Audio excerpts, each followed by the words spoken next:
If you're looking for a high score in the writing section in the PT academic test, but if you're stuck again and again at a lower score of, let's say, which is around 62, 61, 63, but your listening score is like a decent score, like listening, let's say it's 75, and writing is 64, 63, there's a huge gap. It means there is a problem with your essay. Extended writing, if you've seen, that's one of the parameters in the skills profile of your PT result. That mainly shows what or how you have performed in essay writing in PT. You may get one or two essays in the exam. Now I know that most of you would be using a template, but it's very important to know how to use the essay template. It could be any template. First, I'll quickly tell some red flags which will be immediately flagged by the PT software. One of the biggest red flag is that you are repeating the same topic word again and again multiple times in the introduction, body paragraphs, conclusion. If you do that, I'm pretty sure that the software will penalize you, and most likely you would end up getting a 0 in content. And mind you, if you get a 0 in content, the software will not check your essay any further. A strict no. Improve your vocabulary. You can visit mockmaster.ai, which is a free, absolutely free PT website. You can use it on any laptop, on any browser. It will give you sample answers for all real exam essays. Understand academic vocabulary or academic collocations which are used in the essays, especially in the body paragraphs. Very helpful, free resource. Okay. Number two. Now this video is mainly about making you students aware about how to frame compound and complex sentences. So basically we break down sentences into three types of sentences in English: simple, compound, complex.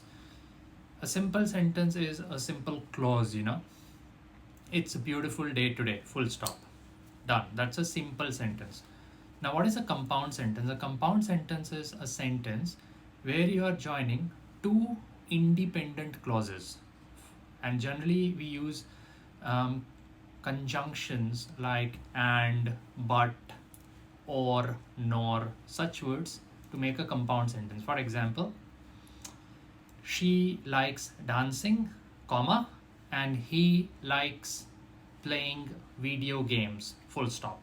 Both are separate clauses, right? Independent clauses. So you put comma and you join these two clauses. This is a compound sentence. Now what is a complex sentence?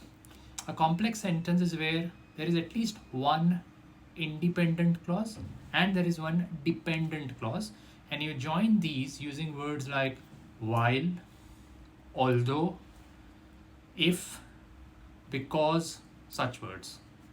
For example, he wanted to attend the seminar because Mr. Bill Gates was going to speak there.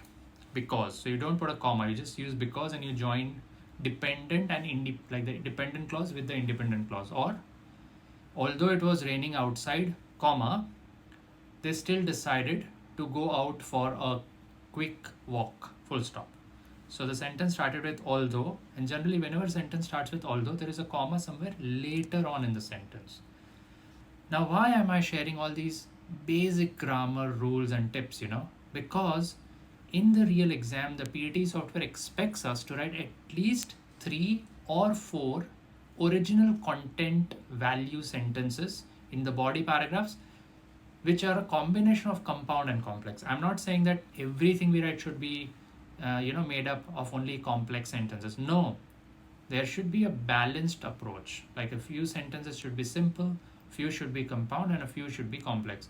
Now if you see the examples which are on the screen, you can also see different examples like, although there are many factors contributing to the issue, the most significant one remains the lack of adequate government policies to address these issues.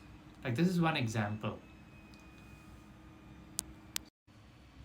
So guys, as discussed, here are a few examples which you'll be able to see on your screen, which I have compiled, which will explain how we can make some really high content, high vocabulary, academic sentences which are complex in nature.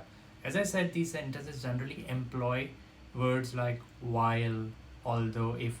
So here are a few examples. If you read the first one, it says, Although there are many factors contributing to this issue, comma, the most significant one remains a lack of adequate government policies to address the growing concern.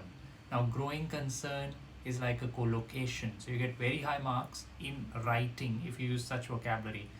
And as I said, when a sentence starts with although, there will be a comma somewhere later on in the sentence. Same applies to a sentence starting with despite or in spite of. If you see the second example, it says, while technological advancements have significantly improved communication, comma, they have also led to new challenges in terms of privacy and data security.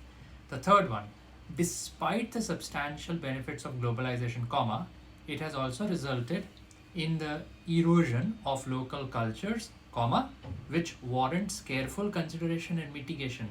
Now this is like a double complex sentence. It has despite and it also has while. Save this video. It will be really helpful if you write such videos in the real exam, so save it for your future reference. Number 4, although some studies suggest a direct correlation between socioeconomic status and educational achievement, comma, other research indicates that personal motivation plays an equally crucial role in student success. And the last example, while it is adequately accepted that climate change is a global issue, comma, the specific impacts on different regions vary greatly depending on local, environmental, and economic factors. Excellent examples. I've really tried my best to, chart out the best examples possible. Try to make such sentences. These are not difficult. Just with some practice, like little practice, day by day, you will surely be able to frame sentences like these depending on the topic. Okay. Tell me in the comments how you liked today's video. If you want me to make more of such videos, explaining rules of grammar, subject-verb agreement, collocation usage, do let me know. We are having some fantastic offers going on for PT, NATI and IELTS coaching. We offer online classes worldwide and we have 3 branches in Melbourne. One is in Melbourne CBD, another in Clayton, and one more in Truganina. So if you are living in the city, eastern suburbs, west, we have you covered. Make sure you follow us. I'm Malcolm. Good luck.